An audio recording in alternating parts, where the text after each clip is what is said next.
la mesa editorial se amplía. Sumamos más micrófonos y puntos de vista en el sonar informativo. Hoy, Alberto Mayol. Don Alberto Mayol, muy buenos días, aunque supongo que ya es un poco más tarde, como era el almuerzo, por decirlo menos. ¿Cómo está usted? Feliz Año Nuevo. ¿Qué tal, Rafa? Un gusto saludarte, un gusto para ti, para todos los del equipo allí, felicitándolos por este nuevo año. Esperamos que sea algo mejor que el anterior. ¿Esperando Reyes o no? La noche de Reyes, que en España es como fuerte, ¿no? Sí. Uno que es chileno, ya a estas alturas, ya como la multiplicación de las fiestas en España es una cosa sorprendente. Entonces, cuesta. Si tú tienes que pensar que para nosotros como que el 24 y el 25 son la misma fiesta, para ellos son dos fiestas, el 31 y el 1 son dos fiestas, y luego viene el 6 y es otra fiesta. Entonces, y entre medio, todos los días son una fiesta. Entonces, bueno, mirándolo desde acá, hay varios, ya sean personas de a pie o desde el gobierno, que dirían que ganas de que tuviéramos esta enorme cantidad de fiesta para digamos, pasar por alto en las tribulaciones que ha dejado el año 2023. sí, pues un año, exactamente, una excelente palabra para el año. Las tribulaciones son el producto preferido de la época. Para ti, ¿cuáles son las más grandes de este 2023? O sea, yo creo que el gobierno, he pensado, ¿no? Sí, lo escribí respecto cuando era el gobierno de Piñera, que lo más complicado para los gobiernos son aquellas decisiones que producen alguna clase de desequilibrio normativo, es decir, que producen una contradicción, una paradoja de carácter relativamente irresoluble, de mucha intensidad política, que generan un mensaje incomprensible para quienes han apoyado a ese proyecto. Y dentro del gobierno yo creo que hay dos grandes elementos que generan ese desequilibrio normativo. Uno tiene que ver con el caso Fundaciones, evidentemente. No olvidemos que el Frente Amplio, antes de Frente Amplio, nace de un movimiento estudiantil cuyo no el principal, pero su primera crítica grande y su primera propuesta grande dice relación con el hecho de que habían un conjunto de entidades universitarias, burocráticamente fundaciones, que tenían la obligación de no lucrar y que se suponía que estaban lucrando. Como toda fundación, no es para lucrar. Claro. Resulta que tienen una crisis el partido principal, asociado a una fundación muy vinculada al partido principal, donde se hizo publicidad para esa fundación por parte de los miembros del partido, o sea, no era una cosa así, un proyecto colateral, cuya fundación lucraba. Entonces, obviamente, eso genera un desequilibrio normativo, más allá de si hay ostentosa, ostensible o evidente caso de corrupción. Lo que está claro es que había un desequilibrio normativo entre lo que era ese discurso inicial y lo posterior. Y lo segundo es la noticia más importante del año, y probablemente del gobierno, que es el acuerdo con SQM por el litio. Lo que más allá del acuerdo, el acuerdo bajo ciertas perspectivas era probablemente ineludible, o sea, así de simple. La realidad es la realidad y las condiciones para eludirlo no existían. No significaba eso que ese convenio tuviera que hacerse con Codelco. De hecho, el convenio tenía que ser con Corfo. Es Corfo quien le delega de alguna manera esa potestad a Codelco, pero era de Corfo, y era finalmente del gobierno. Claro. Entonces, el conjunto de decisiones que se tomó allí requieren al menos una explicación de peso, que yo creo que existe además, para dar cuenta de qué es lo que se hizo, por qué se hizo, cómo se hizo y cómo fue. esa, esa compleja red de explicaciones no se ha dado a conocer, y entonces eso encarna un dolor a un sector, no sé si importante, pero al menos significativo desde el punto de vista, no sé si de la cantidad, pero sí del discurso político, que abre la puerta a un conjunto de sectores a la izquierda que dicen, oye, pero no puede ocurrir que estemos hablando de un acuerdo con SQM como si fuera la cosa más normal del mundo, si todas las críticas respecto a la participación de SQM anteriores por parte de los personeros de gobierno eran muy altisonantes y críticas. Lapidarias. Entonces, claro, entonces en la política tú te encuentras en negociaciones. Y a veces tienes que negociar. Y a veces tienes que tomar decisiones que en otro momento tú habrías dicho que era imposible que ibas a tomar. Por de pronto dijiste que querías cambiar la Constitución, pasara lo que pasara, por una que fuera aprobada en democracia, y terminaste apoyando la Constitución de la dictadura. Las cosas son como son en política, son complicadas, pero requieren una clara explicación, requieren el esfuerzo de poder dar claridad de por qué se tomó esa decisión y de poder valorarla adecuadamente. Y esas tribulaciones, esas 2 o 3, si sumamos justamente el tema del plebiscito constitucional, esas 3 tribulaciones son las grandes inconsistencias complejas para el gobierno. No están resueltas, ojo. O sea, no significa que esta inconsistencia sea para siempre una inconsistencia. El gobierno mañana podría ser capaz de resolverlas. Toda inconsistencia normativa es un problema, es una especie de herida que se abre en la base moral de una sociedad a partir de la conducta de alguna de sus autoridades normalmente. Esa herida no está cicatrizada, ese es el punto. Ya, pero a ver, la explicación que ha dado el gobierno respecto del acuerdo con SQM es nosotros hicimos lo que era mejor para Chile. Es un argumento que puede convertirse en el argumento salvador respecto de esto. O sea, si yo lo pongo en estos términos, me repugna, pero era lo que más le convenía a nuestro país, y yo estoy acá para hacer el bien a nuestro país y no solamente para darme gustitos personales, digamos, tú puedes convertir esto en una carta ganadora, o me equivoco mucho.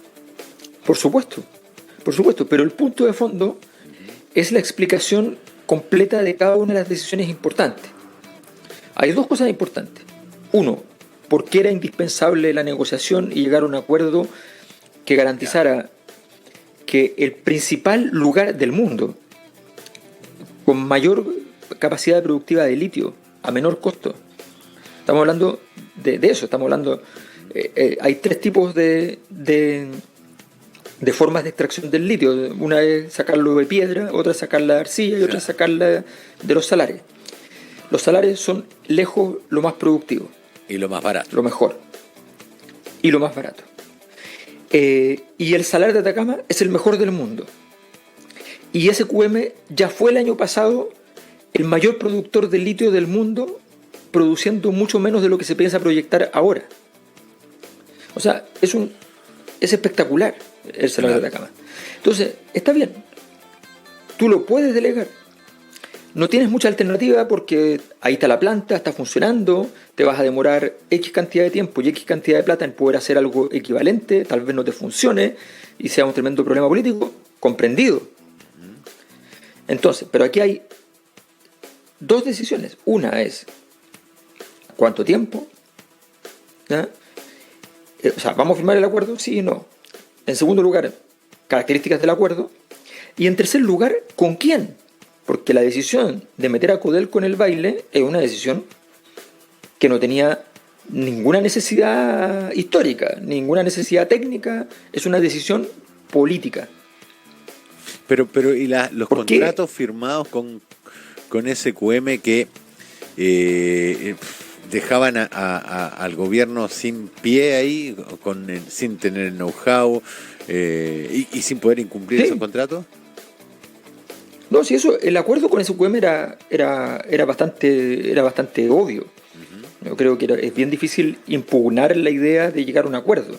las características del acuerdo, todo eso se puede discutir, es un tema más técnico, pero era un poco absurdo no llegar a acuerdo.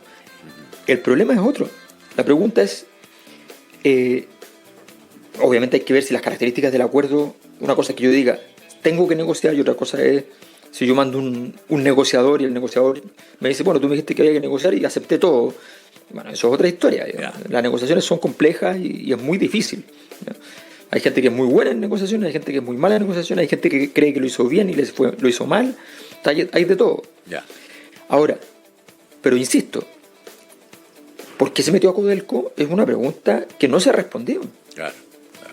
O para tener know-how. No se ha respondido. Dime una cosa, ¿cómo ves el segundo? Dale. Pero para tener el know-how de qué, si esto es minería no metálica. Claro. Sí, es cierto. Pero. O sea, es como necesitamos un químico. Bueno, químicos existen, ¿no? Claro, pero capacidad instalada y todo eso tendrá. Pero si de Codelco no se va a usar nada, se va a usar SQM. Claro, porque. Ya entiendo. Ya. Perfecto. A eso voy. Claro. La otra parte, la parte del claro. gobierno. Dime una cosa. Si la instalación es de SQM, claro. y esas capacidades instaladas son relevantes, obviamente.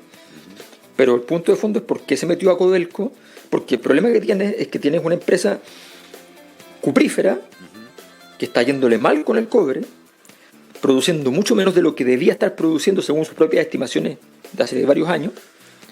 ¿Ya? Pero esto le y que está con deuda. Ya, pero estáis tapando el sol con un dedo. Sí, claro. Eventualmente, ¿no? Digo, esto requiere un análisis. Pero requiere el análisis de decir por qué vamos a meter la plata a Codelco y eventualmente vamos a meter la plata del litio para pagar las deudas del cobre. Claro. No tiene mucho sentido. Si mañana Codelco no tiene plata para pagar las deudas porque no funcionó, qué sé yo, bueno, quebrará, pero no, ¿por qué vaya a financiarlo con el litio? Bueno, se viene la segunda parte del gobierno. De hecho, hubo un cambio en el área comunicacional y se habla de un cambio de gabinete. ¿Qué opináis del cambio? ¿Hay un cambio comunicacional y debería haber un cambio de gabinete? O sea, yo he visto un cambio comunicacional que considero que va en una dirección que la verdad es que no sé los lineamientos, cómo en términos de lenguaje se estableció este cambio comunicacional, no lo sé. Yo lo que veo es lo que veo. Lo que veo es un énfasis aún mayor en redes sociales. Cuando uno mira las elecciones, las comunas de Chile, las características de los votantes, te das cuenta de que probablemente hay varios millones, 5 millones de votantes probablemente que tengan muy poca relación con esa forma de comunicación.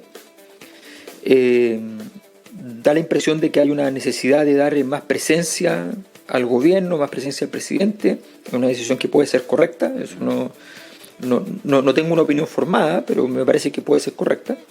Es un presidente que no le pasa lo que pasaba a Piñera, que Piñera se parecía le iba mal, ¿no? Pero aumenta el riesgo también. Es razonable que aparezca más. Lo que no sé si vale la pena que aparezca mucho en este formato de redes sociales, que es un formato que encaja mucho más con la generación que está apoyando al presidente y no con la generación que no lo está apoyando. Claro, funciona más como una reafirmación de las fuerzas propias que como una conquista de las fuerzas que serían deseables. Ahora, puede ser que sea voluntario. ¿Sí? Cuando las estrategias son voluntarias, significa que están pensadas y puede ser que sea correcto. Por ejemplo, podría ser que digan, nosotros hoy día hemos logrado, en medio de crisis importantes, nunca bajar del 30%. Mantengamos nuestra gente, cerrémonos allí y cuando nos acerquemos al último año tratemos de levantar cabeza e ir a capturar porcentaje. Puede ser una estrategia. No sé cuál es la estrategia, pero me parece que si uno lo que quiere es ampliar la base y llegar a más gente, bueno, tiene que hacerlo de una manera más que enfatizar lo que ya se estaba haciendo. Este es un gobierno bien Instagram, ¿no? Más que enfatizar eso, habría que buscar otro tipo de relación con la ciudadanía. ¿Se necesita un cambio de gabinete? ¿Bien qué áreas? Yo tengo la impresión de que hace rato los cambios de gabinete importan poco porque hay un problema de fondo. El gabinete ministerial, todo el gabinete, es un conjunto de herramientas para el presidente y una especie de cinturón de protección. Ambas cosas, son herramientas para actuar y un cinturón de protección para evitar el daño. Pero resulta, y aquí viene el problema, que hace rato los ministros, el grueso de los ministros, no sirven de cinturón de protección y no son herramientas relevantes para el presidente. Esto no le pasa solamente al presidente Boric, tiene que ver con la crisis institucional, pasó con Piñera, o sea, hace rato que pasa eso. Hay un par de nombres, no sé, Camila Vallejo le sirve al presidente, el ministro Cordero le sirve al presidente. Marcel le sirve al presidente. ¿Ya? Hay ciertos ministros que Tobá le sirve al presidente, pero el grueso de los ministros no son herramientas relevantes ni son cinturones de protección. Motivo por el cual tú me dices cambio de gabinete, yo te digo, bueno, si vas a cambiar de gabinete para que quede lo mismo en términos concretos, o sea, tu capacidad de acción es la misma y tu capacidad de recibir ataques y ser capaz de defenderte es la misma, yo no veo ninguna necesidad de cambio de gabinete. Ya.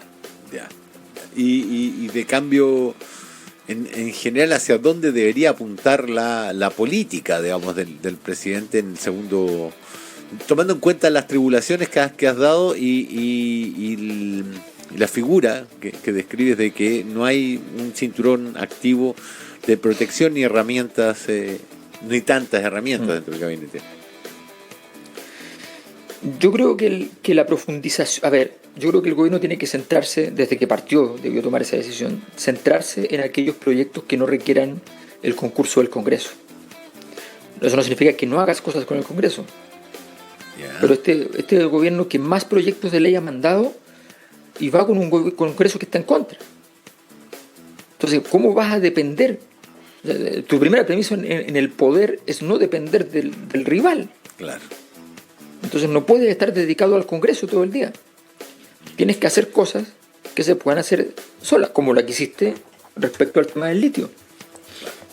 Entonces, esas oportunidades, y lo que no te puede pasar es que tu principal obra de gobierno, o sea, tienes que resolver la crisis educacional de todas maneras porque eso te va a hacer una herida muy importante porque tú naciste en el tema de educación, y tienes que ser capaz de tener otro hito de política pública, de decisión de desarrollo, de inversión, lo que sea, de igual o mayor tamaño que la importancia de lo que se hizo con ese SQM, porque si no, el gobierno va a tener como principal hito de su gobierno en positivo el convenio con SQM, que es un convenio que no está hasta hoy políticamente explicado. Claro. O sea, nos ha dicho, yo cambié de opinión, nos ha dicho, yo mantengo mi opinión, pero considero que esto había que hacerlo. Hay que poner las palabras, hasta que, si duelen, pero hay que poner las palabras donde hay que ponerlas. Exorcizar este fantasma. Sí, excelente concepto. En el Sonar Informativo también jugamos. Es el momento de los deportes o algo así. Con Ignacio Pérez Tuesta. Don Ignacio, bienvenido. ¿Qué tal, Rafa? ¿Cómo estamos, don Alberto? Feliz año. ¿Qué tal? A la distancia. ¿Cómo estás, Ignacio? Muy bien, pues. Un abrazo. ¿Qué tal? Abrazo. Oye, Rafa ya lo comentaba ayer. Oye, la Contralora subrogante entró con todo.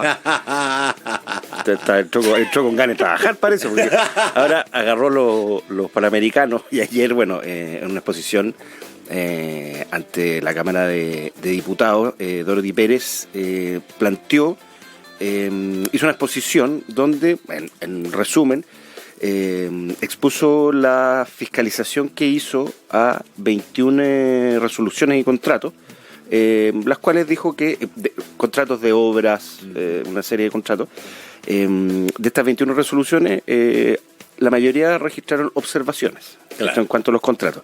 Y en términos de los dineros, dijo que hay rendiciones pendientes por 194.000 millones de pesos desde el año 2020. Recordemos mayoritariamente 20 y 21. Exactamente. Recordemos que la Corporación Santiago 2023 es el ente que dirigió y se encargó de la organización y de ejecutar el evento de los Juegos Panamericanos.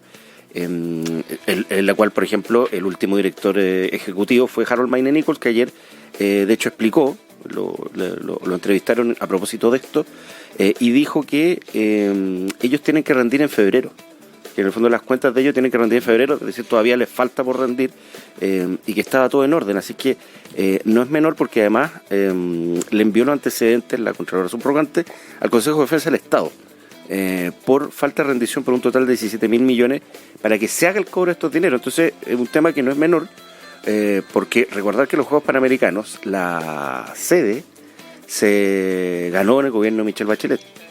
Las obras y los primeros pasos, los primeros contratos y las primeras obras se hicieron en el gobierno de Sebastián Piñera, y el término de las obras y la realización de los Juegos en el gobierno actual de Gabriel Boric. Por ende, un proceso que ha atravesado 3 gobiernos, fundamentalmente 2, el de Sebastián Piñera y el de Gabriel Boric. Así que un tema no menor. Insisto, Harold Mayne Nichols dice, acá está todo en regla. En el caso nuestro, nosotros tenemos que rendir en febrero. Sí, lo que ocurre es que lo que dice la Contralora no es que ahí alguien se haya ido por dentro con las lucas, claro, digamos. Es que o faltan rendiciones, o están incompletas, o están atrasadas. No ha dicho que esta plata haya desaparecido, sino que no han sido. El ejemplo quizás más real es el de que requieren recepción de obra. Y la recepción de obra la hacen las municipalidades. Y la recepción de obra implica una enorme cantidad de requisitos sobre desagüe, iluminación, ventilación, escalera de incendio, red de agua, etcétera. Y mientras no tengas esa recepción no puedes rendir. Pero en el caso de los 17.000 millones está pidiendo reintegro, esos son más fuertes. Y creo que lo que ha dicho Jaime Pizarro es, las lucas que yo tengo que rendir están todas rendidas. Lo que viene, pregúntenselo a mi predecesor, que era Cilia Pérez. Sí, claro. Así que vamos a tener otro tema político importante, mi estimado, que va a seguir, porque además efectivamente todo esto se traspasó, se informó al Consejo de Defensa del Estado. También vamos a estar desarrollando y documentando eso, porque además, a propósito de los Panamericanos, el Panam Sports le quitó la sede a Barranquilla de los próximos Juegos Panamericanos por el no pago de es como una suerte de cuota, ¿no es cierto? Una pequeña cuota de $8 millones que el gobierno de Colombia debiera haber depositado ya en 2 cuotas de $4 millones. Se le había extendido el plazo originalmente, no se hizo este depósito y ayer se informó, se venía especulando de esto, pero se informó ya de manera formal y oficial que Barranquilla se queda sin los Juegos Panamericanos. La verdad es que el Panamericano 2027 queda tiempo todavía, así que atento, FIU, camisa planchada, celular cargado, así que ya. Oye, la otra noticia también, digo, don Alberto, sí. Pero hay una cosa ahí que es bien loca, porque parece por las declaraciones que en el fondo los organizadores de los Panamericanos en Colombia están diciendo que en el fondo fue culpa de su gobierno, claro, que retrasó las platas, habría retrasado deliberadamente las platas. Así es. Entonces, y la verdad es que el problema político hoy día en Colombia es bien grande, es bien nuboso. Entonces, puede esto escalar todavía más en términos de que haya sido una acción gubernamental para evitarse el evento por alguna razón que desconocemos. Y además que, esto aparte de un tema de dinero, hay un tema, cada vez que se organiza un evento deportivo, vamos a tener los Juegos Olímpicos de París, los Panamericanos que se organizaron acá en Santiago, tienen un aspecto político súper marcado, es decir, de cómo tú muestras tu país. En el fondo, sí. Recordemos los Juegos Olímpicos de Beijing, por ejemplo, en 2008, que fue ahí China dijo, bueno, aquí estamos. Claro. Son, para qué decirlo, los Juegos Olímpicos de Hitler.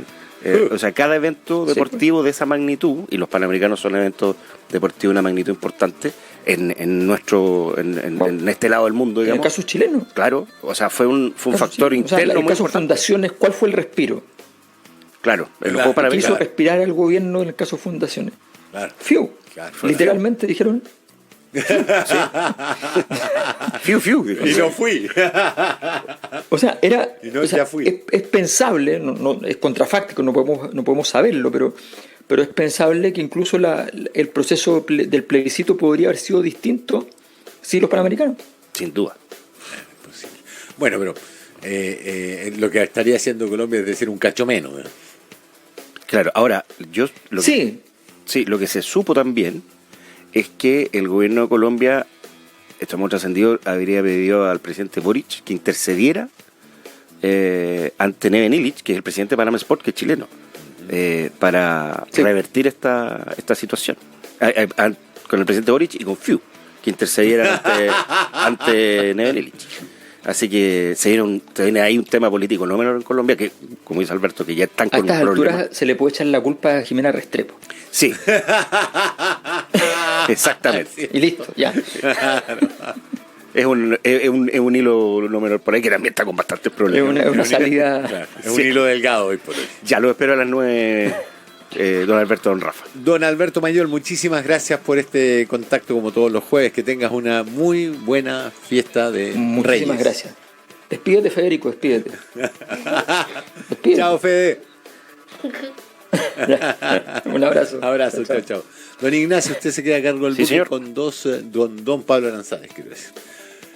Don Eduardo Burra, Melissa Ramírez, ha sido un verdadero placer. Nos vemos mañana tempranito como todos los días. Adiós.